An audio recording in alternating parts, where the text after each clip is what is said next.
हमने यूथ के सामने इस्लाम को हमेशा डूज एंड डोंट्स बनाकर पेश किया कि Islam is all about do's and don'ts, ये ना करो, ये करो, ये ना करो, ये करो। हालांकि कुरान का मेन मैसेज जो है वो ये है कि हु इज़ अल्लाह सुब्हानहू व तआला और इंसान का अल्लाह से ताल्लुक़ कैसा होना चाहिए। ईवल आई के बहुत असरात होते हैं, ईवल आई इज़ रियल। सबसे ज़्यादा ईवल आई जो है ये कॉमन, मैं तो कहता हूँ कि आजकल ज़्यादा कॉमन है बिकॉज ऑफ सोशल मीडिया। हम हर चीज़ शेयर कर देते हैं, तो ईवल आई के असरात में है डीमोटिवेशन होना और बहुत सुस्त सुस्त फील करना, बहुत ज़्यादा जमाइयाँ आना बैठे बैठे, बहुत ज़्यादा थकन महसूस करना।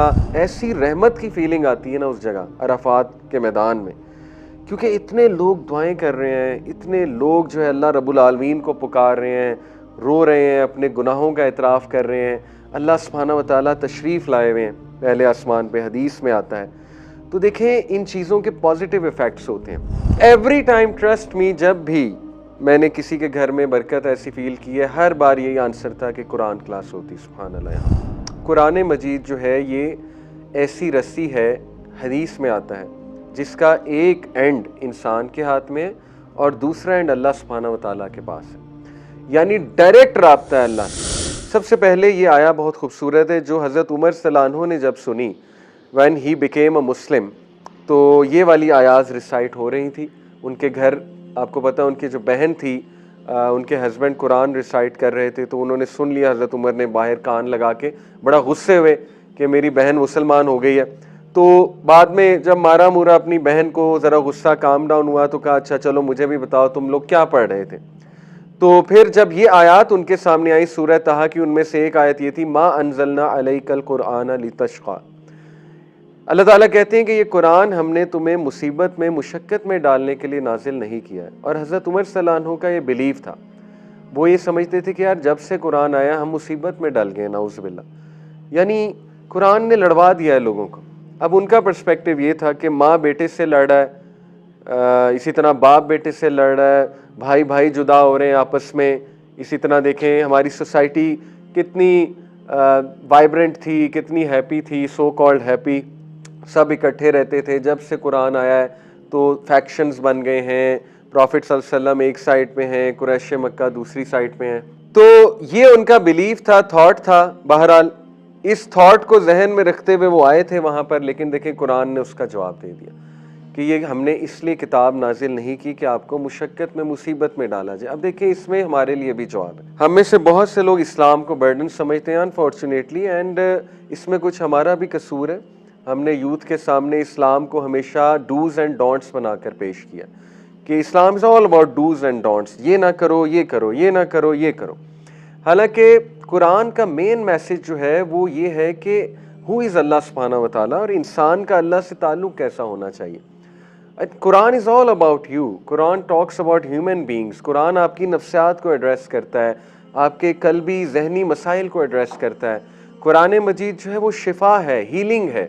तो हमने, शायद हमारी भी गलती है, उस तरह से प्रेजेंट नहीं किया सलूशन बना के यूथ के सामने। तो चूंकि उनके सामने बस डूज एंड डोंट्स की तरह ही कुरान मजीद आया है, दैट्स द रीज़न कि शायद हमारी यूथ कुरान को, इस्लाम को बस एक बर्डन समझे हुए। तो देखिए अल्लाह सुब्हानहू व तआला ने इसमें आंसर दे दिया कि कुरान एक बर्डन नहीं है, कुरान तुम पे मुश्किल डालने नहीं आया। अब इसको हम एनालाइज करते हैं इस आया को, ठीक है, और मैं आपके सामने जो है वो कुछ कुरान के नाम प्रेजेंट करता हूँ। कुरान मजीद खुद अपने ये नाम हमें बताता है। कुरान इज कॉल्ड नूर, नूर मीन्स लाइट, ठीक है।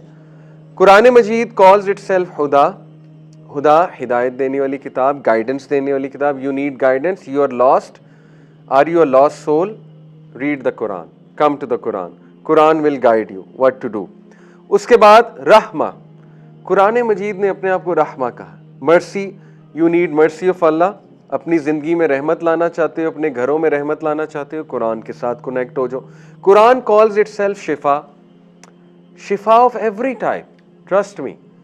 रुकिया, आपको पता है ना, पूरा एक फील्ड है इस्लामिक, आप कह लीजिए थेरेपी या एक इलाज है। आयात पढ़ी जाती हैं, राकी होता है ना, वो कुछ आयात पढ़ता है मरीज़ पे।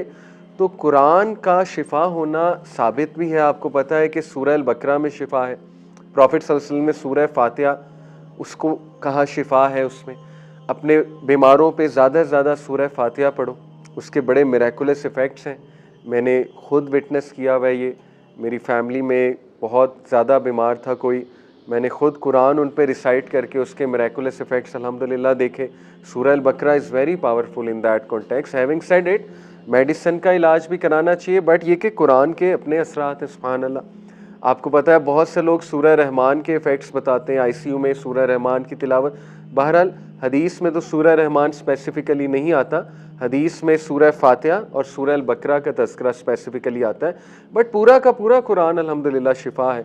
तो रुकिया जब करते हैं उसमें स्पेशली देखें ईवल आई के बहुत असरात होते हैं, ईवल आई इज़ रियल।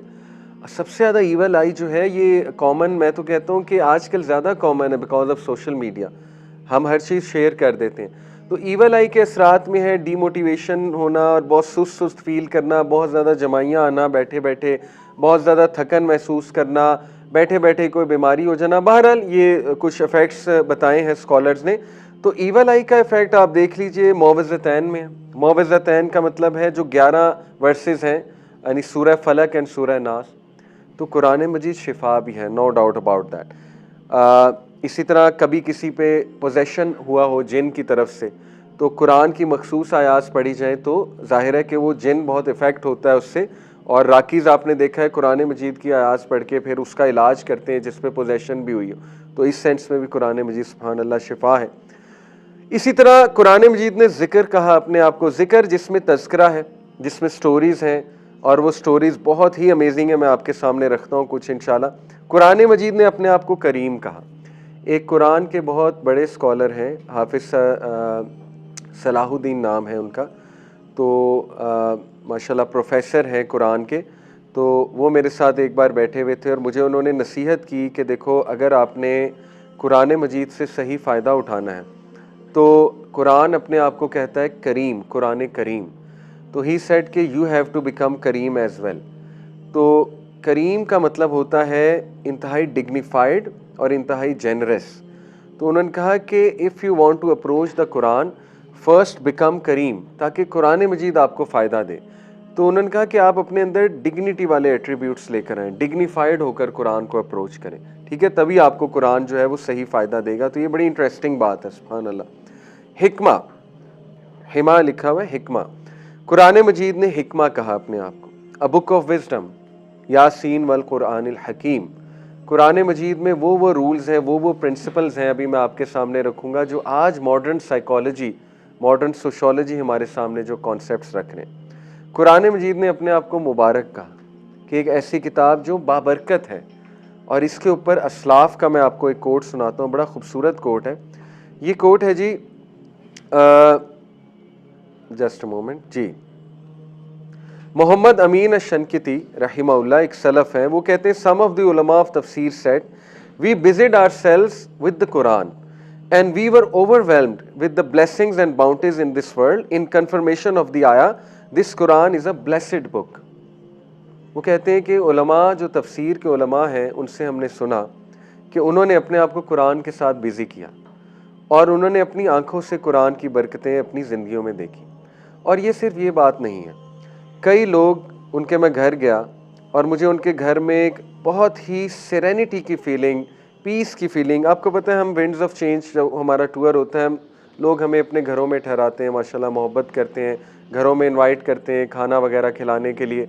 अक्सर घरों में जाके ना मुझे बहुत एक सेरेनिटी वाली फीलिंग, पीस वाली फीलिंग, ट्रैंक्विलिटी, जैसे ना यहाँ इस घर में बरकत बहुत ज़्यादा फील हो जाती है, पॉजिटिव एनर्जी होती है एक जगह की, ठीक है ना। जैसे मैं आपको बताऊं कि अराफात हज किया है किसी ने यहाँ पे, माशाल्लाह। आप लोग मेरे साथ इंशाल्लाह इस बात की गवाही दोगे कि डे ऑफ अराफा 9 ज़िलहज, उस दिन एकदम से मौसम ठंडा हो जाता है तकरीबन असर के बाद, और एक ऐसी रहमत की फीलिंग आती है ना उस जगह अराफात के मैदान में, क्योंकि इतने लोग दुआएं कर रहे हैं, इतने लोग जो है अल्लाह रब्बुल आलमीन को पुकार रहे हैं, रो रहे हैं, अपने गुनाहों का एतराफ़ कर रहे हैं। अल्लाह सुब्हानहू व तआला तशरीफ़ लाए हुए हैं पहले आसमान पे, हदीस में आता है। तो देखें इन चीज़ों के पॉजिटिव इफ़ेक्ट्स होते हैं, वो energy, you could feel the energy. आप कभी इंशाल्लाह हज करने जाएंगे ना अराफात में, remember my words, you will feel this energy, you will feel amazing. आपको लगेगा मेरी ज़िंदगी का मकसद पूरा हो गया अरफात में जाके, मैदान अरफात में जाके, ठीक है। तो मैं कुछ लोगों के घरों में जाता हूँ, यकीन करें कि इतनी बरकत, इतनी रहमत फील होती है, और every time I ask them कि क्या वजह है, एवरी टाइम आंसर वाज कि हमारे घर में कुरान क्लास होती है, एवरी टाइम मेरी मदर कुरान पढ़ाती हैं, या ये आंसर होता है, या ये होता है कि हमारे घर में ना माशाल्लाह कुरान क्लास होती है। मैं रहीम यार खान गया, वहाँ पे घर में हम ठहरे, माशाल्लाह बहुत मुझे सेरेनिटी फील हुई, नींद बहुत अच्छी आई। उससे भी पता लग जाता है ना, ख्वाब बहुत अच्छे आते हैं, जाहिर है वो लोग ठहराते हैं घर में। तो हमने पूछ लिया कि माशाल्लाह बड़ा हमें पीसफुल महसूस हुआ आपके घर में। उन्होंने कहा हम आपको बेसमेंट दिखाते हैं। बेसमेंट में माशाल्लाह कुरान क्लास, पूरा बेसमेंट डेडिकेट किया, कुरान की क्लास होती है, अलहुदा के लिए डेडिकेट किया।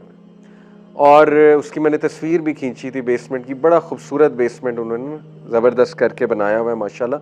तो एवरी टाइम ट्रस्ट मी, जब भी मैंने किसी के घर में बरकत ऐसी फील की है, हर बार यही आंसर था कि कुरान क्लास होती, सुभान अल्लाह यहाँ में।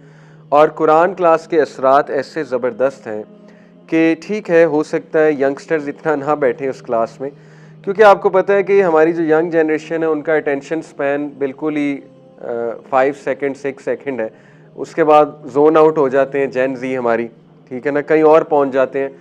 तो आपको पता है कुरान के लिए एक सब्र चाहिए समझने के लिए, कुरान की तफसीर पढ़ने के लिए आपको पेशेंस चाहिए, एक स्लो क्लास होती है।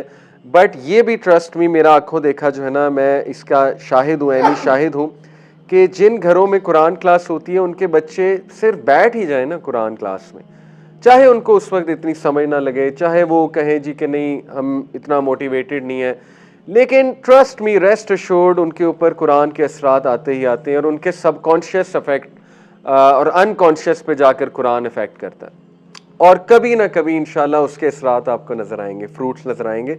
तो बहरहाल कुरान जो है एक मुबारक किताब है। कुरान ने अपने आप को हबल कहा, रस्सी। कुरान मजीद जो है ये ऐसी रस्सी है, हदीस में आता है, जिसका एक एंड इंसान के हाथ में है और दूसरा एंड अल्लाह सुब्हानहू व तआला के पास है, यानी डायरेक्ट राब्ता है अल्लाह से, डायरेक्ट राब्ता है, अल्लाह ताला से बात करता है इंसान, अल्लाह ताला की बातें सुनता है इंसान। और कुरान वो हबल है, वो रस्सी है जो फिरका वारियत को तोड़ देगी। ahsanul हदीस कुरान ने अपने आप को कहा कि ऐसी किताब जिसमें बेहतरीन स्टोरीज हैं। ahsanul हदीस ये सूरह यूसुफ में भी आता है कि ahsanul क़सस कहा सूरह यूसुफ को, बेस्ट ऑफ स्टोरीज। ahsanul हदीस कुरान ने खुद अपने आप को कहा कि ये ऐसा तज़किरा है जिसमें आसन तरीन, बेस्ट तरीन जो है वो स्टोरीज हैं। अब मैं आपके सामने मा अंज़लना अलैकल कुरान लितश्का, उसको सामने रखते हुए कुछ साइकोलॉजी के टॉपिक्स बताता हूँ। देखिए, कुरान कहता है कि कुरान तुम पर बोझ डालने नहीं आया। ये अनफॉर्चुनेट है कि हमने इस्लाम को एक बोझ बना दिया यूथ के लिए। असल में इस्लाम कल्चर्स को डिस्ट्रॉय करने नहीं आया, ये बात याद रखें, कल्चर्स को रिफॉर्म करने आया। इसी तरह इस्लाम डिज़ायर्स को डिस्ट्रॉय करने नहीं आया, डिज़ायर्स को डिसिप्लिन करने आया। इन दैट सेंस कुरान मजीद रहमत है, बहुत बड़ी रहमत है, क्योंकि कुरान आपको बता रहा है कि ये चीज़ करो, ये चीज़ ना करो।